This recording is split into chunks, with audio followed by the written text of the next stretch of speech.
Hello, আসসালামু আলাইকুম। আজকে যে বিষয়টি নিয়ে আলোচনা করব সেটা হচ্ছে নাম্বার সিস্টেম বা ডিজিটাল ডিভাইস। ইন্টারমিডিয়েটের সবথেকে ম্যাথমেটিক্স চ্যাপ্টার হচ্ছে 3.1 মানে তৃতীয় চ্যাপ্টার। তৃতীয় চ্যাপ্টারকে আমরা ২ ভাগে ভাগ করতে পারি।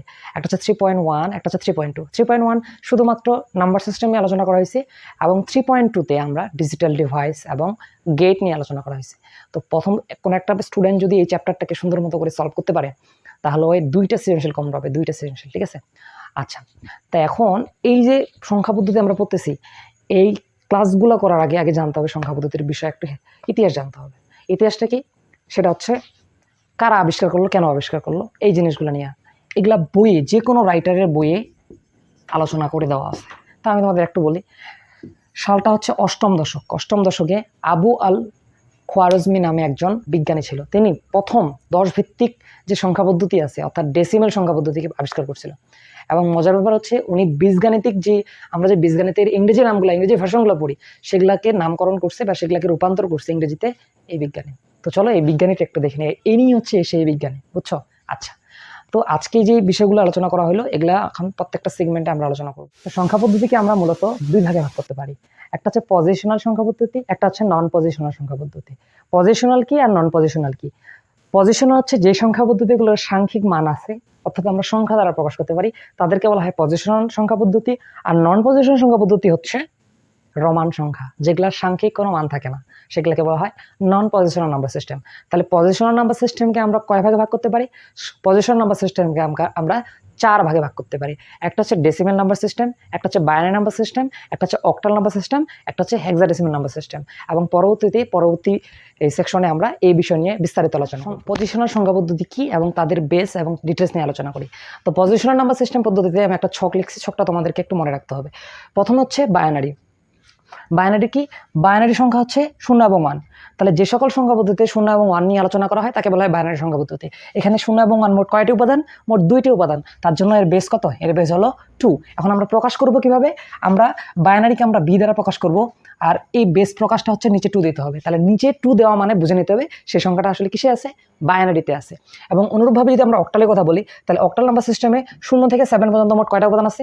8টা উপাদান আছে। কারণ 0, 1, 2, 3, 4, 5, 6, 7 এখানে মোট 8টা সংখ্যা আছে। এই 8টা সংখ্যা, এই জন্য এর বেজ কত?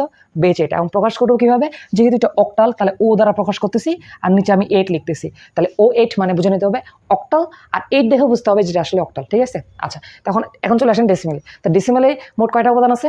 0 থেকে 9 পর্যন্ত মোট 10টা উপাদান আছে। তাহলে 10টা উপাদান যদি থাকে তাহলে এর বেজ কত হবে? বেজ হবে 10। প্রকাশ করবো কিভাবে? যেহেতু ডেসিমেল ডি দিচ্ছি আর এখানে আমি 10 লিখে দিচ্ছি। 10 দ্বারা কি বুঝবা? 10 দ্বারা বুঝবা ডেসিমেল সংখ্যা পদ্ধতি আছে। এবং লাস্টে যে জিনিসটা আছে সেটা হচ্ছে hexadecimal number system. Hexadecimal number সিস্টেমে 0 থেকে 9 পর্যন্ত মোট 10টা উপাদান, তারপরে এ থেকে এই পর্যন্ত মোট 6টা উপাদান, সব মিলে 16টা উপাদান। কিভাবে? দেখো 0, 1, 2, 3, 4, 5, 6, 7, 8, 9 মোট এখানে 10টা। এখন 10-এর পরে যখন আমরা 11-তে যাব, তখন 11-তে গেলে বা 10-এ গেলে 10 কিন্তু এই যে আমরা যদি এখানে 9-এর পরে যদি 10 লিখতাম, 10 0 1 না, 0 1 হলে কোথায় চলে যাবে? বাইনারি চলে যাবে। এই জন্য আমরা কি করি? এই যে 10 9-এর পরে যে নাম্বারগুলো আসে 10, 11, 12, 13 এগুলাকে আমরা হিডেন রাখি, এবং হিডেন রাখার পরিবর্তে আমরা কি ব্যবহার করি? এর একটা অ্যালফাবেট নাম্বার ব্যবহার করি। সেই অ্যালফাবেট নাম্বারটা কি? যেমন 10কে আমরা কি দ্বারা প্রকাশ করবো? এ দ্বারা প্রকাশ করবো। এই 10টা হিডেন থাকবে, কেমন? আচ্ছা, তাহলে এই যে কি বলে তোমার এ বি কে আমরা কি দ্বারা প্রকাশ করবো? 11। তাহলে 11 মানে আসলে কি? 11 মানে হচ্ছে বি। অনুরূপভাবে আমি যদি 13 কথা বলি, তাহলে 13 মানে হচ্ছে সি, 14 মানে হচ্ছে ডি, 15 মানে হচ্ছে ই, এবং ফাইনালি 16 মানে হচ্ছে এফ। তো আমরা যখন কোনো সংখ্যা পদ্ধতি ব্যবহার করব তখন A B C D E F এগুলা মানে বুঝে নিতে হবে আসলে সেগুলা কি? Hexadecimal number system. এখন কোথাও যদি এ লেখা থাকে, এ মানে বুঝে নিতে হবে এটার মান বা মান ভ্যালু হচ্ছে কি? 10। আশা করি বুঝতে পারছো। তো আজকে আমরা এখন যে জিনিসটা শিখবো বা আমাদের পরীক্ষার মধ্যে যে জিনিসটা আসবে সেটা হচ্ছে এদের রূপান্তর আসবে। এখন এই রূপান্তর এখানকার সৃজনশীলের টপিকগুলো খুবই ইজি হয়, বুঝছো? আর গ নাম্বারগুলোতে নর্মালি এরকম ট্রান্সফর্ম আসে আর কি, ট্রান্সফার করতে হয় একটা থেকে আরেকটা, একটা থেকে অর্থাৎ রূপান্তর এসে। আর ঘ নাম্বার যে জিনিসটা আসে সেটা হচ্ছে কমপ্লিমেন্টারি জিনিসগুলো আসে, যেমন ওয়ান্স কমপ্লিমেন্ট, টুস কমপ্লিমেন্ট, অর্থাৎ পরিপূরকগুলো আসে, ঠিক আছে? তো এই দুইটা যদি তোমরা যদি ভালো করে পারো তাহলে এখান থেকে একটা সৃজনশীল একদম কমন। তো আমি চেষ্টা করব প্রত্যেকটা পর্বে আমি প্রত্যেকটা জিনিস মোটামুটি 4 থেকে 5টা কি বলে তোমার পর্বের মধ্যে শেষ করার চেষ্টা করবো। তো আমরা এই রূপান্তরগুলো শিখতে হবে, কারণ এগুলো আমাদের গয়ে আসবে এবং ঘয়ে কাজে লাগবে। তো এই রূপান্তরগুলো শেখার জন্য মোট 4টা নিয়ম শিখতে হয়, রুল 1, রুল 2, রুল 3, রুল 4। এখন এই 4টা নিয়ম আমি 4টা পর্বে তোমাদেরকে শেখানোর চেষ্টা করব। তো আজকের ভিডিওতে যেই নিয়মটা শেখানোর চেষ্টা করব সেটা হচ্ছে রুল 1। তো রুল 1টা কি? রুল 1 হচ্ছে ডেসিমেল সংখ্যা পদ্ধতি। ডেসিমেল সংখ্যা পদ্ধতি থেকে যে কোনো সংখ্যা পদ্ধতি যাওয়ার জন্য, অর্থাৎ ডেসিমেল থেকে বাইনারি, ডেসিমেল থেকে অক্টাল এবং ডেসিমেল থেকে হেক্সাডেসিমেলে যাওয়ার জন্য যে নিয়ম, যে ফর্মুলা, সেখানে একটাই। সেগুলোর ফর্মুলাটা নিয়ে এখন আজকে আলোচনা করব। তো এই ফর্মুলাটা অ্যাপ্লাইয়ের জন্য বেশ কিছু জিনিস জানা লাগবে, সেগুলো তোমাদেরকে সুন্দর করে নোট করে রাখতে হবে। তো 1 নম্বর জিনিসটা কি? 1 নম্বর জিনিসটা হচ্ছে এখানে সবসময়ের জন্য অন্যের বেচ নিয়ে কাজ করতে হবে। এখানে সবসময়ের জন্য অন্যের বেচ নিয়ে কাজ করতে হবে। 2 নাম্বার পয়েন্ট হচ্ছে এখানকার পদ্ধতিটা কেমন পদ্ধতি হবে? যে এরকম স্থানীয় মান যে পদ্ধতি করছিলাম, অর্থাৎ আগে ছোটবেলার যেই কি বলতো আমরা লসাগুড়া করছিলাম সেই পদ্ধতির মতো করতে হবে এবং হাতে যেটা থাকবে ওটা রাখতে হবে। তো আমরা কয়েকটা এক্সাম্পল দেবো, তাহলে জিনিসগুলো আশা করি ক্লিয়ার করা। তো চলো আমরা এখন রুল 1-এর প্রথমটা সলভ করি। তো দেখো, প্রথম প্রশ্নটা ছিল আমাদের যে একটা নাম্বার দেওয়া আছে, নাম্বারটার নিচে দেখা আছে 10। এই 10 মানে বুঝতে হবে ডেসিমেল সংখ্যা। আর ডেসিমেল সংখ্যা থেকে কিসে রূপান্তর করতে বলছে? বাইনারিতে, যেহেতু এখানে 2 আছে। অর্থাৎ নিয়ম 1-এর যে রুল 1টা আমরা পড়লাম সেটার হচ্ছে 3টা ভার্সন আছে, অর্থাৎ ডেসিমেল থেকে বাইনারি, ডেসিমেল থেকে অক্টাল, ডেসিমেল থেকে হেক্সাডেসিমেল। এই 3টা আমি এখানে দিয়ে রাখছি। তো 3টা আমি সলভ করে দিব, আশা করতেছি তোমরা বুঝতে পারবে ভালোই। আচ্ছা চলো প্রথমটা শুরু করি। তো প্রথমটা ছিল কি? ডেসিমেল থেকে বাইনারি। এখন দেখো ডেসিমেল সংখ্যাটা কি দেওয়া আছে? ডেসিমেল সংখ্যাটা দেওয়া আছে আমাদের কাছে দেওয়া আছে সংখ্যাটা হচ্ছে 38.05। লক্ষ্য করো এখানের 2টা জিনিস আছে, একটা পূর্ণ সংখ্যা বলে, একটাকে বলা হয় ভগ্নাংশ বা দশমিক সংখ্যা। তাহলে এই যে দশমিকের আগে যে জিনিসটা থাকে ওটাকে বলা হয় পূর্ণ সংখ্যা, আর দশমিক সহ দশমিকের পরে যে জিনিসটা থাকে সেটাকে বলা হয় ভগ্নাংশ সংখ্যা। তো আমরা 2টা সংখ্যাকে 2ভাবে করবো, ঠিক আছে? 2টা সংখ্যা 2টা সিস্টেম। তো প্রথমে পূর্ণ সংখ্যার কাজ করি। তো পূর্ণ সংখ্যা সিস্টেম, পূর্ণ সংখ্যাটি হচ্ছে পূর্ণ সংখ্যা। তাহলে পূর্ণ সংখ্যাটা হচ্ছে 38। এখন এই 38-এর কাজ আগে করবো, ঠিক আছে? তো 38-এর কাজটা যদি আমরা করি তাহলে এই যে 38, এবার কি বলছিলাম, এটা নিজের বেস না অন্যের বেস? বলো। অবশ্যই এটা নিজের বেস নিয়ে কাজ করতে হয়। তাহলে আমাদের সংখ্যাটা ছিল কত? 38.05। তাহলে এইটা ডেসিমেল ছিল, আর binary equal to what? Binary জিজ্ঞেস বাইনারিটা কত হবে? তাহলে এখানে এর বেস হচ্ছে 10 আর অন্যের বেস কত? অন্যের বেস 2। সবসময় এই নিয়মটা যখন ফলো করবা, এই নিয়মটা যখন কাজ করবা, অন্যের বেস নিয়ে কাজ করবা। তো অন্যের বেস কত? এখানে দেওয়া আছে 2। তাহলে এখানে আমি 2 দ্বারা ভাগ করতেছি। তাহলে এবার 38, এর জন্য তুমি ক্যালকুলেটর হেল্প নিতে পারো। তাহলে 38কে 2 দ্বারা ভাগ করতে হবে। তাহলে এখানে একটু কিছু জিনিস আছে যেগুলো তোমাদেরকে খুঁটিনাটি জিনিসগুলো জানতে হবে, আমি তোমাদের সাথে সবগুলো শেয়ার করতেছি। তো প্রথম কথা হচ্ছে প্রথমে 38কে 2 দ্বারা ভাগ করবা। তো নর্মাল ক্যালকুলেটর নিবা, আমি নিয়েছি ক্যালকুলেটর। তো কত? 38 ভাগ কত? ভাগ 2। তো এটা দেখো, এটা পুরোপুরি আসছে কত? 19। তুমি যদি 38কে 2 দ্বারা ভাগ করো, এটা পুরোপুরি আসে 19। তো 19 হচ্ছে পূর্ণ সংখ্যা। 19-এর পরে দশমিক কিছু আসে নাই, তাহলে এখানে 19 রাখলাম। এখন দশমিকের পরে যে কোনো সংখ্যা আসে নাই, মানে দশমিকের পরে যে কোনো সংখ্যা আসে নাই বা দশমিক আসে নাই, যখন দশমিক আসবে না তখন হাতে শূন্য, হাতেটা ক্যারি, এটা বলে হাতেটা শূন্য রাখবা। তাহলে এই জায়গায় আমি হাতে শূন্য রাখলাম, বুঝছেন? আচ্ছা, আবার ভাগ করতেছি। এই ভাগটা কতক্ষণ পর্যন্ত চলবে? যতক্ষণ পর্যন্ত লাস্টের ভ্যালুটা 0 না আসে। তাহলে এবার 2 দ্বারা 19কে ভাগ করতে হবে, অর্থাৎ 19 ভাগ 2 করতে হবে। তাহলে আমরা যদি 19কে 2 দ্বারা ভাগ করি, এক কথায় 19 ভাগ 2 করি, তাহলে এটা আসে 9.5। এই জায়গায় একটু মন দিতে হবে, এখানে পূর্ণ সংখ্যাকে 9, সুন্দর করে এখানে 9 দিলাম। এবার দশমিক আসছে না, 0.5 আসছে, অর্থাৎ 0.5। এবার 0.5-এর সাথে যত দ্বারা ভাগ করতেছো না ওইটা গুণ করে দিতে হবে। তাহলে ভাগ করতেছি কি দ্বারা? 2 দ্বারা। তাহলে এখানে 2 দ্বারা গুণ করতেছি। তাহলে 0.5-এর সাথে 2 গুণ করলে অ্যান্সার আসবে কত? 1। বুঝছেন? তাহলে এই 1টা থাকবে হাতে, বুঝতে পারছি? আচ্ছা, এবার নেক্সট আবার 2 দ্বারা ভাগ করো। তাহলে 4কে 2 দ্বারা ভাগ করলে, মানে 9কে যদি 2 দ্বারা ভাগ করি, এক কথায় 9কে 2 দ্বারা ভাগ করলে 4.5 আসবে। তাহলে পূর্ণ সংখ্যাটা 4। তাহলে আমরা 4টা এখানে বসাইলাম, আর 0.5, অর্থাৎ 0.5-এর সাথে 2 গুণ করো, 2 গুণ করলে অ্যান্সার আসবে 1। এই 1টা হাতে রাখো, বুঝছেন? আবার ভাগ করো, এখনো শূন্য আসে না, যতক্ষণ শূন্য আসবে না ততক্ষণ চলতে হবে। তাহলে 2 দ্বারা 4কে ভাগ করতে হবে। তাহলে 4কে 2 দ্বারা ভাগ করতেছি, অ্যান্সার আসছে 2। কোনো দশমিকের কোনো সমস্যা প্যারা আছে? দশমিক কোনো প্যারা আছে? নাই। দশমিক কোনো প্যারা নেই, তার মানে 2। এই যে 2 বসালাম, যেহেতু দশমিকের কোনো প্যারা নাই তার জন্য হাতে কি? শূন্য। আবার 2কে 2 দ্বারা ভাগ করতে হবে। 2কে 2 দ্বারা ভাগ করলে কত হবে? যে 2কে 2 দ্বারা ভাগ করলে অ্যান্সার আসবে 1। তাহলে 1টা এখানে বসাইলাম, আর যেহেতু দশমিকের কোনো প্যারা নাই হাতে শূন্য, বুঝছি। আবার এখানে শূন্য, এখানে লাস্টের পয়েন্টটাতে শূন্য আনতে হবে, এখন শূন্য আসলে 1 আছে, তো আবার ভাগ করে যেতে হবে। সো 2কে 1 দ্বারা ভাগ করলে, অর্থাৎ 1কে 2 দ্বারা ভাগ করলে 0.5 আসবে। তাহলে এবার এই শূন্যটা এখানে বসালাম, আর 0.5, এই যে 0.5 এর সাথে যখন 2 গুণ করবো তখন আনসার আসবে 1। আর ফাইনালি দেখো এখানে আমাদের শূন্য আসছে, তখন স্টপ হবা। যখন লাস্টে শূন্য চলে আসবে তখন স্টপ হবা। এখন বিট দিতে হবে, ঠিক আছে। তো একটা সিগমেন্ট থাকে, সেই সিগমেন্টটা কি, যে এখানে তাকাইতে হয়, একটা অ্যারো চিহ্ন হয়ে দিবা, অ্যারো চিহ্ন দিবা। এটাকে বলা হয় মোস্ট সিগনিফিক্যান্ট বিট, অথবা ডি, অনেকে ডি দেয়, মোস্ট সিগনিফিক্যান্ট ডিজিট। আর এটাকে বলা হয় লাস্ট সিগনিফিক্যান্ট ডিজিট। বুঝছো ব্যাপারটা? এটাকে বলা হয় এলএসডি, এটাকে বলা হয় এমএসডি, এটাকে বলা হয় এলএসডি, মোস্ট সিগনিফিক্যান্ট ডিজিট, আর এটা হচ্ছে লাস্ট সিগনিফিক্যান্ট ডিজিট। ক্লিয়ার? এখন আমাদের যে 48 ছিল, অতএব আমরা লিখতে পারি যে, অতএব এগুলা তাহলে আমি মুছে দিই, অতএব ফাইনালি 38 এটা ডেসিমেল ছিল, তাহলে এর বাইনারি ভ্যালু কত থেকে উঠবা, নিচ থেকে উপরে উঠতে হয়, নিচ থেকে উপরে উঠতে হয়। তাহলে কত, প্রথমে 1, তারপর 0, এই যে 1, তারপর কত 0, তারপর আবার একটা 0, তারপরে দুইটা 1, 1 1, তারপর একটা 0। তাহলে এটা হচ্ছে বাইনারি সংখ্যা। তুমি একটু লক্ষ্য করে দেখো, আমরা যে পড়ছিলাম বাইনারি সংখ্যা পদ্ধতি কী ছিল, যে সকল সংখ্যা পদ্ধতিতে 0 এবং 1 নিয়ে আলোচনা করা হয় সেই সকল সংখ্যা পদ্ধতিকে বাইনারি সংখ্যা পদ্ধতি বলা হয়। তুমি দেখো এটার ভ্যালুগুলো 0 এবং 1 ছাড়া, 0 এবং 1 ব্যতীত অন্য কোনো উপাদান নাই বা অন্য কোনো সংখ্যা নেই। সুতরাং আমরা ইজিলি বলতে পারি যে এই নাম্বারটা হচ্ছে বাইনারি নাম্বার। আশা করি বুঝতে পারছেন। তো নিয়ম একটাই ভাবে হবে, পূর্ণ অংশের কাজটুকু। তাহলে আমরা এটুকু লিখে রাখি, যতটুকু বের করলাম আমরা লিখে রাখি, যে 38 এর ডেসিমেল পাইছিলাম কত, 100,110, এটা আমরা পাইছিলাম, এটা লিখে রাখলাম। এখন চলেন আমরা ভগ্নাংশের অংশটা করি, ভগ্নাংশের কাজটা করি। তো পূর্ণ সংখ্যা আশা করি বুঝতে পারছো, একটা স্ক্রিনশট নিতে পারো। আচ্ছা, এবার চলে আসেন ভগ্নাংশ।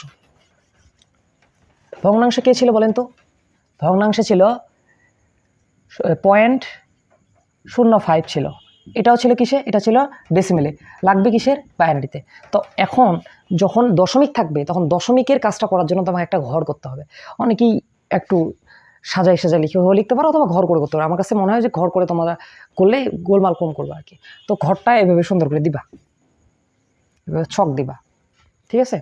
তো প্রথমেই যে জিনিসটা লিখবা সেটা হচ্ছে গুণ, তারপরে লিখবা গুণফল, এই পাশে লিখবা পূর্ণ সংখ্যা, এটা এখানে লিখবা ভগ্নাংশ সংখ্যা।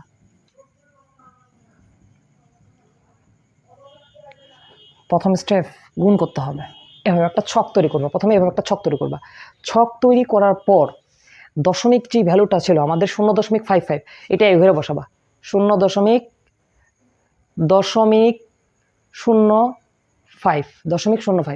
এখন সবসময় কার বেস, নিজের বেস না অন্যের বেস? এখানে আমরা পড়ছিলাম যে এখানে সবসময় কার কাছ নিয়ে কাজ করতে হয়, অন্যের বেস নিয়ে কাজ করতে হয়। তা অন্যের বেস কত ছিল, 2 ছিল। তাহলে 0.5কে যদি 2 দ্বারা গুণ করি, তাহলে 0.5কে আমরা 2 দ্বারা গুণ করতেছি, তার মানে 0.05 গুণন 2। তো 0.05 গুণন 2 করে আসছে 0.1 আসছে। এখন এখানের মধ্যে পূর্ণ সংখ্যা আছে, ভগ্নাংশ সংখ্যা আছে। তা পূর্ণ সংখ্যাটা হচ্ছে দশমিকের আগে যে সংখ্যাটা থাকে এটাকে পূর্ণ সংখ্যা বলা হয়। দশমিকের আগে আছে কত, 0, তাহলে পূর্ণ সংখ্যা 0। আর ভগ্নাংশ সংখ্যা হচ্ছে দশমিক সহ যে সংখ্যাটা থাকে, তাহলে 0.1 হচ্ছে ভগ্নাংশ সংখ্যা। এবার এইটাকে আবার এখানে আনতে হবে, অর্থাৎ 0.1 এর সাথে আবার 2 গুণ করতে হবে। 0.1 এর সাথে যখন আমরা আবার কি করব, 0.1 সাথে যখন 2 গুণ করবো, এটা আসবে 0.2। তাহলে 0.2 আসলে এই শূন্যটা আমরা পূর্ণ সংখ্যার ঘরে, আর 0.2টাই আমরা এখানে আনলাম। এখন আবার 0.2কে এখানে নিয়ে আসো, মানে এই সংখ্যাটাকে আবার এখানে আনতেছি আর কি। এর সাথে 2 গুণ করো, তাহলে 0.2কে যদি আমরা গুণ করি, 0.2 গুণন 2, এটা ফলাফল আসছে 0.4। তো পূর্ণ সংখ্যাকে পূর্ণ সংখ্যা 0, আর দশমিক বা ভগ্নাংশ সংখ্যা হচ্ছে 0.4। এভাবে যতগুলা করবা সবগুলাতে মোটামুটি কি আসবে, এরকম চলতেই থাকবে, 0 আসবে, এটা কখনো শেষ হবে না। অর্থাৎ এটা চলমান ধারার মতো আর কি, চলমান ধারার মতো। তো এখন এটাকে আটকাতে কি করতে হবে, আমাদের এই পূর্ণ সংখ্যাগুলোকে কাউন্ট করতে হবে, এগুলাকে। এখানেও দুইটা সেগমেন্ট আছে, সেই সেগমেন্টগুলো কি, এখন এরা চিহ্নটা হবে এইভাবে, এটা এখন মোস্ট সিগনিফিক্যান্ট ডিজিট, আর এটা এখন লাস্ট সিগনিফিক্যান্ট ডিজিট। তাহলে এখন আমরা তখন পূর্ণ সংখ্যার ক্ষেত্রে কী করছিলাম, নিচ থেকে উপরে উঠছিলাম, নিচ থেকে উপরে। এখন এইটার ক্ষেত্রে ভগ্নাংশ সংখ্যার ক্ষেত্রে কি করব, উপর থেকে নিচে আসব, উপর থেকে নিচে আসবো। তো উপর থেকে যদি নিচে আসি তাহলে আমরা এখন ওভারঅল লিখতে পারি যে 0.05 এর ডেসিমাল ছিল, এর বাইনারি কত আসছিল বলেন তো। আমরা এবার উপর থেকে নিচে আসবো, উপর থেকে নিচে আসবো। তো উপর থেকে যখন নিচে আসবো তখন দেখো তো 0 0 0 না, তো প্রথমে এই শূন্যটা, এই যে 0, তারপরে এই 0, এই যে 0, তারপরে এই 0। তাহলে এখন এটা পারলাম আমরা বাইনারি ভ্যালু। এখন তোমাকে যে পুরো সংখ্যাটা যদি বলে পুরো সংখ্যাটা কত আসলো, পুরো সংখ্যাটার কাহিনী কি, এখন পুরো সংখ্যাটার জন্য আমরা ব্যবহার করতে পারি যে অতএব, আশা করি এটা বুঝতে পারছো, এই জিনিসটা বুঝতে পারছো, এটা এভাবে করতে হবে। আচ্ছা, এখন সম্পূর্ণ সংখ্যাটা যদি আমরা লিখি অতএব, অর্থাৎ 38.05 এটা ছিল ডেসিমেল। এর যদি আমরা বাইনারি ভ্যালুটা লিখতে চাই, দেখো রেডিক্স পয়েন্ট বা দশমিক বিন্দু যেখানে আছে, দশমিক বিন্দুটা ওইখানে রাখলাম। প্রথম স্টেপ, প্রথমে যে সংখ্যাটা ছিল 38 কি বাইনারি ভ্যালু আমরা পাই নাই, প্রথমে বের করে নিই, এটা পূর্ণ সংখ্যা ছিল। তো পূর্ণ সংখ্যাটা আমরা লিখি এখানে। পূর্ণ সংখ্যাটা কি ছিল বলেন তো, 1 0 0 1 0 0 1 1 0। তাহলে 1 0 0 1 1 0 এবং দশমিক যেখানে ছিল দশমিকের জায়গায় দশমিক বসালাম। এবার এই যে 0.05 এটার বাইনারি মানে ডেসিমাল থেকে বাইনারি করছিলাম, দেখেন তো এটা কি করছিলাম, 0.05 ডেসিমাল থেকে বাইনারি কয়টা শূন্য আসছিল, 3টা শূন্য আসছিল, কিন্তু এটা ধারাটা চলতেছিল, চলমান ছিল, শেষ হয়ে যায় নাই, বা এটা যতবারই করবা ওই শূন্য আসবে, ধারা চলতেই থাকবে। তার জন্য আমরা এখানে ডট ডট চিহ্ন দ্বারা এটাকে প্রকাশ করবো, এটা চলমান ধারা, ঠিক আছে। আচ্ছা, অসীম পর্যন্ত আর কি। তাহলে এখন আমরা 0.55 ছিল, এগুলাকে আমরা কি বলবো, 0 0 0 সাথে লিখবো এরকম এরকম ফটা দিয়ে দিব। মানে এটা দ্বারা বোঝাচ্ছি যে এটা আরো চলমান, আরো চলবে, আরো গুণ করলে আরো হয়তো বা শূন্য আসতো বা কিছু একটা আসতো। তো এটা চলমান ধারা প্রকাশের ক্ষেত্রে আর কি। তাহলে অতএব ফাইনালি আমরা যে সংখ্যাটা পাইলাম সেটা হচ্ছে এই ডেসিমেলের বাইনারি ভ্যালু হচ্ছে এটা পাইলাম। প্রত্যেক ক্ষেত্রে এই প্রসেস ফলো করবা, এই একটা নিয়ম করলেই যত সংখ্যা পদ্ধতি আছে, অর্থাৎ ডেসিমেল থেকে বাইনারি বলো, ডেসিমেল থেকে অক্টাল বলো, ডেসিমেল থেকে হেক্সাডেসিমেল বলো, আশা করতেছি এইটা পারলেই পারবা, ঠিক আছে। আচ্ছা চলো আরেকটা সলভ করে দিলে জিনিসটা আরো ক্লিয়ার হবে। তো এখন যে সংখ্যাটা লিখছি সেটা হচ্ছে একটা ডেসিমেল সংখ্যা। এই ডেসিমেল সংখ্যাকে কিসে রূপান্তর করতে বলছে, ডেসিমেল সংখ্যাটাকে অক্টালে রূপান্তর করতে বলছে। তার ডেসিমেল সংখ্যাকে অক্টালে রূপান্তর করতে বলুক, আর ডেসিমেল সংখ্যাকে বাইনারিতে রূপান্তর করতে বলুক, আর ডেসিমেল সংখ্যাকে হেক্সাডেসিমেলে রূপান্তর করতে বলুক, যেই সংখ্যা পদ্ধতিতে রূপান্তর করতে বলুক না কেন, নিয়ম একটাই, যে নিজের বেস দিয়ে কাজ করা যাবে না, সবসময় অন্যের বেস নিয়ে কাজ করতে হবে। আবার রিপিট, অন্যের বেস দিয়ে কাজ করতে হবে, এবং পূর্ণ সংখ্যার জন্য আলাদা করে কাজ করতে হবে, ভগ্নাংশ বা দশমিক সংখ্যার জন্য আলাদা করে কাজ করতে হবে। পূর্ণ সংখ্যার কাজটা হচ্ছে এই যে স্থানীয় মান পদ্ধতি, এভাবে মানে লসাগু পদ্ধতি, আর পূর্ণ সংখ্যার জন্য এরকম একটা ছক তৈরি করতে হবে, ছক তৈরি করে কাজটা করতে হবে। তাহলে এখন আমরা এখানে পূর্ণ সংখ্যা কাকে দেখতে পাচ্ছি, 175কে, তাই না। তো এটার কাজ আগে আমরা করি। তাহলে এখানে 175, এবার নিজের বেস দ্বারা ভাগ করবা না অন্যের বেস দ্বারা ভাগ করবা, আবার রিপিট, অন্যের বেস, ঠিক আছে। তাহলে অন্যের বেস কত বলেন তো, 8। তাহলে এটাকে 8 দ্বারা ভাগ করবো। তাহলে 175কে যখন আমরা 8 দ্বারা ভাগ করবো, 175 ভাগ 8, দেখেন এই যে 175কে 8 দ্বারা যখন ভাগ করতেছি তখন অ্যান্সার আসতেছে 21.875। তাহলে 21.875 আসছে। এখন 21.875 এর মধ্যে পূর্ণ সংখ্যা কোনটা আর দশমিক সংখ্যা কোনটা, পূর্ণ সংখ্যা যেটা আসছে এটা সামনে লিখি, পূর্ণ সংখ্যা 21 আসছে, এখানে আমি 21 রাখলাম। এবার থাকে ভগ্নাংশ সংখ্যাটা কত থাকে, ভগ্নাংশ সংখ্যা থাকে কি 0.875। তাহলে 0.875 এর সাথে কাকে গুণ করতে হবে, 0.875 এর সাথে আমরা গুণ করব এই 8টাকে গুণ করবো, ঠিক আছে। তাহলে এখানে 8কে গুণ করে দিলাম। তাহলে 0.875কে যদি 8 দ্বারা গুণ করি, 0.875 গুণন 8, এই যে এটাকে যদি 8 দ্বারা গুণ করি তাহলে এটা আসে 7, বুঝছো। তাহলে এই 7টা আমরা হাতে রাখবো, বুঝতে পারছি। আচ্ছা তাহলে নেক্সট, তাহলে আবার এটা শূন্য আনা, এটা শূন্য আনতে হবে। তাহলে 21কে 8 দ্বারা ভাগ করতে হবে। তাহলে আবার 21কে আমরা 8 দ্বারা ভাগ করি। তাহলে দেখো তো কি হয়, 21 ভাগ কত 8, এটা আসছে 2.625। তাহলে পূর্ণ সংখ্যাটা 2, এই যে 2 বসাইলাম, আর 0.625 এর সাথে আমরা 8 গুণ করবো। কেন 8 গুণ করবো, অন্যের বেস, ঠিক আছে। তাহলে 0.625 গুণন 8, এটা গুণ করে আসছে 5। তাহলে এই 5টা আমি এখানে বসালাম। এখন কাজ চলমান, কারণ এখান পর্যন্ত এখানে শূন্য আসেনি, এখানে শূন্য আনতে হবে, রাইট। যখনই শূন্য আসবে তখনই কাজ অফ করবা, আদারওয়াইজ চলতে থাকবে চলমান। তাহলে আমরা এখানে 8কে 2 দ্বারা ভাগ করবো, অর্থাৎ 2 দ্বারা 8কে ভাগ করব। তাহলে 2 দ্বারা 8কে ভাগ করি তো কত হয়, সো 2 ভাগ 8, এটা আসছে যে 0.25, পূর্ণ সংখ্যা 0, এই যে 0, এবার 0.25। তাহলে এবার 0.25 এর সাথে 8 গুণ করতে হবে। তাহলে 0.25 এর সাথে 0.25 গুণন 8, এটা করে 2 আসছে। তাহলে এখানে 2 বসালাম। এখন ফাইনালি এখানে 0 আসছে, যখনই 0 আসবে তখন এখানে কাজটা ব্রেক করবা, ঠিক আছে। আচ্ছা এখন তুমি কি সেগমেন্ট আছে না, আমাদের একটা সেগমেন্ট আছে, সেগমেন্টটা দিয়ে দিই। তো আমি এগুলো সবগুলো মুছে যাচ্ছে, এগুলো রাফ করলাম, এগুলো যদিও রাফ, ঠিক আছে। আচ্ছা আচ্ছা তাহলে এবার দেখো, এখন আমরা উপরে অ্যারো চিহ্ন দিব। এটাকে বলা হয় মোস্ট সিগনিফিক্যান্ট ডিজিট, এটাকে বলা হয় লাস্ট সিগনিফিক্যান্ট ডিজিট। এখন উপর থেকে সবসময় উপর থেকে নিচে উঠতে হবে। তাহলে কত ছিল? এখানে ছিল 175, এটা ছিল ডেসিমেলে। এর অক্টাল ভ্যালু কত পাইলাম বলেন? প্রথমে 2, তারপরে 5, তারপরে কি 7। তাহলে 2 5 7, ঠিক আছে। তো এটা হচ্ছে পূর্ণ সংখ্যার, এটা ডেসিমেলের পূর্ণ সংখ্যার, এটা হচ্ছে বাইনারি ভ্যালু। আর কি বলে তোমার অক্টাল ভ্যালু। আর আমরা পড়ছিলাম মনে পড়ে তোমাদের যে অক্টাল সংখ্যাকে বলা হয় যে সকল সংখ্যা পদ্ধতিতে 0 থেকে শুরু করে 7 পর্যন্ত মোট 8টি উপাদান নিয়ে আলোচনা করা হয় তাকে বলা হয় অক্টাল নাম্বার সিস্টেম। তুমি দেখো এখানে 0 থেকে 8-এর বাইরে কোনো সংখ্যাই যায় না এখানে, সুতরাং বলা যায় এটা একটা অক্টাল নাম্বার সিস্টেম। ক্লিয়ার? আচ্ছা, তো আমি এটা লিখে রাখি, সাইডে লিখে রাখি যে কত জানা ছিল 175। এর ডেসিমেলের বাইনারি ভ্যালু কত আসছে? এর বাইনারি ভ্যালু আসছে অক্টাল ভ্যালু আসছে 257 অক্টাল। এখন পূর্ণ সংখ্যার কাজ শেষ, এবার আমরা চলে আসি দশমিক সংখ্যার কাজ। আচ্ছা,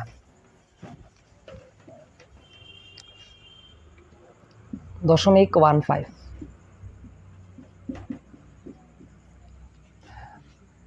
তো এবার দেখো আমরা দশমিক সংখ্যার কাজ করব। দশমিকটা দেওয়া আছে 0.15, এটার ডেসিমেলের অক্টাল ভ্যালু কত? তাহলে আমরা দশমিকের জন্য কি কাজ করছিলাম? ছক তৈরি করছিলাম, তাই না? তো এখানে ছক তৈরি করতে হবে। এই যে সুন্দর করে একটা ছক তৈরি করবা এভাবে। এটা হচ্ছে গুণফল পূর্ণ সংখ্যা ভগ্নাংশ বা দশমিক সংখ্যা। এবার দশমিকের কত? 0.15। এখন 0.15 সাথে নিজের বেস না অন্যের বেস? অন্যের বেস। আবার বলি অন্যের বেস নিয়ে কাজ করবা। অন্যের বেস কত বলেন তো? 8। তাহলে 0.15 সাথে 8 গুণ করতে হবে। 0.15 গুণন 8, এটা আসছে 1.2। তাহলে পূর্ণ সংখ্যা হচ্ছে 1, ভগ্নাংশ সংখ্যা হচ্ছে 0.2। এই 0.2কে আবার আনতে হবে এখানে, অর্থাৎ 0.2 গুণন আবার 8 দ্বারা ভাগ করতে হবে, গুণ করতে হবে। তো 0.2 গুণন কত? 8, এটা আসছে 1.6। তাহলে এখানে 1.6টা এখানে দিলাম। সেমভাবে 0.6 এখানে আনলাম, আবার 8 দ্বারা গুণ করলাম। তাহলে 0.6 গুণন 8, এটা আসছে 4.8। 4টা এখানে দিলাম, 0.8টা এখানে দিলাম। 0.8 ছিল, এর সাথে আবার 8 গুণ করতে হবে। তাহলে 0.8 গুণন 8, এটা আসছে 6.4। তাহলে 6টা এখানে আর 0.4টা এখানে। এটা চলতেই থাকবে, এভাবে যতবার করবা ততবার চলতে থাকবে। এই জন্য আমরা এটা আর করতেছি না, এভাবে আমরা চলমান একটা চিহ্ন দিলাম, ডট চিহ্ন দিলাম, যেন বুঝতে পারে স্যার যেটা চলমান ধারা। এখন ফাইনালি যে সংখ্যাটা পাইলাম সেটা হচ্ছে এই যে ডেসিমেলের যে সংখ্যাটা ছিল, আর এটা বলছিলাম যে এই পূর্ণ সংখ্যা নিয়ে কাজ করতে হবে। আর কি, এবার উপর থেকে নিচে আসতে হবে। এবার এটা মোস্ট সিগনিফিক্যান্ট ডিজিট, এটা হচ্ছে লাস্ট সিগনিফিক্যান্ট ডিজিট। তাহলে এবার কোথা থেকে শুরু করব? 1 1 4 6। তাহলে দেখো 1 1 4 6, যেহেতু এটা চলতে থাকবে যেহেতু, এই জন্য আমরা কি দ্বারা এরকম ডট চিহ্ন দ্বারা প্রশ্ন করতেছি। তাহলে এটা অক্টালে কনভার্ট হয়ে গেল। এখন ফাইনালি আমরা এটা সলভ করতে পারলাম। এখন আমরা সম্পূর্ণ সংখ্যাটা লিখবো, ঠিক আছে? তো আশা করি জিনিসটা বুঝতে পারছো। তখন আমি এখন সম্পূর্ণ সংখ্যাটা একবার লিখে দিই। আচ্ছা, অতএব আমরা বলতে পারি যে সম্পূর্ণ সংখ্যাটা কি ছিল? 175.15। এর ছিল, এটা কি ছিল? এটা ডেসিমেল ছিল। তাহলে এবার এর কোন সংখ্যাটা পেলাম? দেখো 175কে আমরা বের করেছিলাম। 175 ডেসিমেল থেকে অক্টাল কত আসছিল? 2757। এবার দশমিকের জায়গায় দশমিক বসালাম। এবার যে 15 মানে কি বলে তোমার 0.15 কত আসছিল? 1146, যেহেতু চলমান এই জন্য ডট দিলাম। আর এটা হচ্ছে তোমার সেই অক্টাল নাম্বার সিস্টেম। তাহলে তোমার ডেসিমেল ছিল, তুমি অক্টালে কনভার্ট করলা। একই প্রসেসে করছি, কিন্তু এখানে অন্য কোনো প্রসেস বা অন্য কোনো পদ্ধতি এখানে কাজে লাগে। এখন যে বিষয়টি নিয়ে আলোচনা করবো সেটা হচ্ছে 3 নাম্বার ম্যাথটা নিয়ে। 3 নাম্বার ম্যাথটা আমাদের কি বলছিল? 3 নাম্বার একটা ম্যাথ বলছিল যে 2479.50, এটা একটা ডেসিমেল নাম্বার সিস্টেম, এটাকে হেক্সাডেসিমেল নাম্বার সিস্টেমে নিয়ে যেতে বলছে।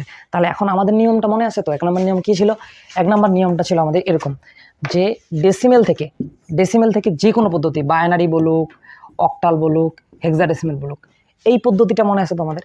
এখন ডেসিমেলের বেস 10, বাইনারি বেস 2, অক্টালের বেস 8 আর হেক্সাডেসিমেলের বেস 16। যে কোনো পদ্ধতিতে নিয়ে যেতে বলুক, একটাই পদ্ধতি, একটাই প্রসেস। সেটা পদ্ধতিটা হচ্ছে পূর্ণ সংখ্যার ক্ষেত্রে এরকম, আর ভগ্নাংশ বা দশমিক সংখ্যার ক্ষেত্রে কেমন? যে ছক করে করতে হয়, বুঝছো? আচ্ছা, এখন আমাদেরকে দেখো দেওয়া আছে ডেসিমেল, চাইছে হেক্সাডেসিমেল। দেখো তো ডেসিমেল হেক্সাডেসিমেল, তাহলে এই পদ্ধতি রুল 1, ঠিক আছে? রুল 1 ফেলতে হবে। এখন এখানকার মধ্যে পূর্ণ সংখ্যা আছে, আবার ভগ্নাংশ সংখ্যা আছে। তাহলে পূর্ণ সংখ্যার কাজটা আগে আমরা করি। এখন যেই সংখ্যাটা নিয়ে আলোচনা করবো সেটা হচ্ছে একটা ডেসিমেল নাম্বার সংখ্যা ছিল, আর ওটাকে আমাদের কিসে কনভার্ট করতে বলছে, হেক্সাডেসিমেলে কনভার্ট করতে বলছে। তাহলে যেহেতু নিয়ম একটাই, তো আমরা এটা সলভ করি। আমি পূর্ণ সংখ্যার কাজ করি। পূর্ণ সংখ্যাটা কত? 2479। নিজের বেস না অন্যের বেস? অন্যের বেস নিয়ে কাজ করতে। অন্যের বেসটা কত? 16। তাহলে 16কে যখন এটা দ্বারা ভাগ করবা তখন কত আসবে? একটু ক্যালকুলেটর নিয়ে আমি 24 এটাকে ভাগ করতে হবে 16 দ্বারা। সো 2479 ভাগ 16, এটা আসছে 154.9375। তাহলে এবার দশমিকের যে আগের সংখ্যাটা আছে 1 এটা নিলাম, আর 0.9375 এর সাথে নিজের না অন্যের বেশ 16 দ্বারা গুণ করলাম। তাহলে এটা থাকতেছে 0.9375 গুণন 16, এটা আসছে 15। এখন এখানে আমি 15 ব্যবহার করতেছি। এখন 15 মানে কে বলো তো? 15 মানে কে বলো? 15 মানে হচ্ছে কি ছিল? এফ ছিল, রাইট? এই যে 15কে এফ দ্বারা প্রকাশ করতেছিলাম। একটু দেখে আসো আগেরটা। আচ্ছা, তাহলে 2 দ্বারা ভাগ করতে হবে আবার। তাহলে 154কে আবার 16 দ্বারা ভাগ করি। তাহলে 154 ভাগ 16, এটা আসছে 9.625। তাহলে পূর্ণ সংখ্যা 9, এই যে 9। এখন থাকতেছে কি? 0.625। তাহলে এর সাথে গুণ করতে হবে কত? 0.625 গুণন 16, এটা আসছে 10। এটা আসছে 10। তাহলে এখানে আমি 10 দিলাম। 10 মানে কে বলেন তো? 10 মানে এ। আবার যেহেতু এটা শূন্য আসেন তাহলে শূন্য বানাইতে হবে। তাহলে 2কে 16 দ্বারা ভাগ, না 16 দ্বারা ভাগ। তাহলে 9কে এবার 16 দ্বারা ভাগ করতে হবে। তাহলে 9কে 16 দ্বারা ভাগ করি। 9 ভাগ 16, এটা আসছে 0.5625। তাহলে শূন্যটা এখানে বসালাম, আর এখানে থাকতেছে কত? 0.5625, এর সাথে 16 গুণ করতে হবে। তাহলে গুণন 0.5625 গুণন 16, এটা পুরোপুরি 9 আসছে। তাহলে এখানে 9। তাহলে আমি এগুলো মুছে দিলাম। তাহলে উপর থেকে নিচে, এটা হচ্ছে মোস্ট সিগনিফিক্যান্ট ডিজিট, এটাকে লাস্ট সিগনিফিক্যান্ট ডিজিট বলা হয়। তাহলে উপর থেকে নিচে উঠি, অর্থাৎ 2479.5। এই যে এটা পূর্ণ সংখ্যাটা, ডেসিমেল আর বাইনারি ভ্যালু কত? প্রথমে 9, যে 9, তারপরে এ তো লেখা যাবে না, লিখতে হবে কি বলে তোমার 10 তো লেখা যাবে না, তাহলে লিখতে হবে এই যে এ, তারপরে কত? এফ, এই যে এফ। তাহলে এটা হচ্ছে আপনার হেক্সাডেসিমেল। আর আমরা পড়ছিলাম হেক্সাডেসিমেল নাম্বার সিস্টেমে কি থাকে? অ্যালফাবেটগুলো থাকে, এবিসি এগুলো থাকে, তাই না? এই যে আছে। সুতরাং ডাউট নেই, এনি ডাউট, কোনো রকম ডাউট নেই, তাই না? আচ্ছা আচ্ছা, গেল। এবার আমরা দশমিক সংখ্যা লিখছি, এটা আমি লিখে রাখি কথা। তাহলে এটা হচ্ছে 2479, এটার ডেসিমেল থেকে হেক্সাডেসিমেল সংখ্যাটা হচ্ছে কত? 9AF, এটা হচ্ছে হেক্সাডেসিমেল সংখ্যা। এখন পূর্ণ সংখ্যা নিয়ে কাজ করি, ভগ্নাংশ সংখ্যা নিয়ে কাজ করি। ভগ্নাংশ সংখ্যাটা কি বলেন তো? ভগ্নাংশ সংখ্যাটা হচ্ছে 0.50, তাই না? তাহলে এবার 0.50কে আমরা কিসে কনভার্ট করবো? হেক্সাডেসিমেলে কনভার্ট করবো। কি পদ্ধতি? এরকম ছক করে করবা। প্রথমে গুণফল, তারপরে পূর্ণ সংখ্যা, এটা হচ্ছে ভগ্নাংশ সংখ্যা বা দশমিক সংখ্যা। এবার গুণ 0.50, এর সাথে অন্যের বেস গুণ। অন্যের বেস কত? 16। তাহলে 0.50 সাথে 16 গুণ করলে 8 আসবে। 0.50 গুণন 16, এটা আসবে গুণফল 8। এখন গুণফল 8 আসছে। তাহলে পূর্ণ সংখ্যায় 8, ভগ্নাংশ কোনো সংখ্যা আছে, দশমিকের কোনো সংখ্যা আছে? দশমিকের পর কোনো সংখ্যা নেই, তার মানে ধরে নিবা 0 আছে, 0.0 আছে। কারণ আমরা 8কে আমরা কখনো 8.0 বলতে পারি, এতে মানের কোনো চান্স নেই, তাই না? তো আমি যদি 8কে যদি 8.0 লিখি, কারো কোনো আপত্তি থাকার কথা না, তাই না? তাহলে 8কে এখানে রাখলাম, আর 0.0টা এখানে রাখলাম। এখন এই 0.8 একে আবার 16 দ্বারা ভাগ করলে এখানে আসবে 0ই আসবে, বুঝছো? 0 আসলে তাহলে এখানে হবে কি? 0কে 0.0 লেখা যায়, এখানে 0 আর এখানে 0.0। এভাবে যত করবা আস্তে আস্তে আস্তে আস্তে আস্তে এগুলো কি আসবে? ওই 0 চলে আসবে। তাই আর করার দরকার নেই, ঠিক আছে? তখন এই যে পূর্ণ সংখ্যাকে আমরা কি করব? বিট দিয়ে দেবো। তাহলে মানে এটা হচ্ছে এখন উপর থেকে নিচ, এটা হচ্ছে মোস্ট সিগনিফিক্যান্ট ডিজিট, এটা হচ্ছে লাস্ট সিগনিফিক্যান্ট ডিজিট। তাহলে ওভারঅল যদি আমি বলি, ওই যে 0.50 এর অক্টাল ভ্যালু কত পাইছেন? 80, অর্থাৎ 80 পাইছেন। আর যেহেতু অনেকগুলো করি না, এই জন্য আমরা কি করলাম? এখানে ডট ডট চিহ্ন ইউজ করলাম। এখন আমরা যদি ফাইনালি সংখ্যাটাকে লিখি, একদম সবশেষে যে সংখ্যাটা আছে, এই সংখ্যাটা যদি আমরা লিখি এখন প্রকাশ করতে চাই, তাহলে সংখ্যাটা কীভাবে লিখতে হবে? আমাদের ছিল হচ্ছে 2479 কত ছিল? 50 ছিল। এটা ছিল ডেসিমেল। তাহলে এর হেক্সাডেসিমেল কত? এবার পূর্ণ সংখ্যাটার কত পাইছিলাম? এই দেখো, পূর্ণ সংখ্যাটার পাইছিলাম কত? 9AF। দশমিকের জায়গায় দশমিক আছে। এবার 50, এই যে দশমিক 50 কত পাইছি? 8 শূন্য, বাকিটা ডট ডট, এই যে ডট ডট দিলাম, তার এটা হচ্ছে 16। আশা করি বুঝতে পারছো। তো এই ছিল আমাদের এই রুলস 1। এই রুল 1 আমরা কী কী আলোচনা করলাম, কীভাবে আলোচনা করলাম, আর একটু রিভিউ দিই। রুল 1টা ছিল আমাদের যে ডেসিমেল সংখ্যা পদ্ধতি থেকে binary, octal, hexadecimal. Decimal base 10, binary base 2, octal base 8, hexadecimal base 16। Decimal থেকে যে কোনো সংখ্যা পদ্ধতি যেতে গেলে এই নিয়মগুলো ফলো করতে হবে। আশা করি বুঝতে পারছো। তো আজকে এই পর্যন্তই, দেখা হবে দ্বিতীয় ক্লাসে। দ্বিতীয় ক্লাসে আমরা দ্বিতীয় রুল নিয়ে আলোচনা করবো। আসসালামু আলাইকুম।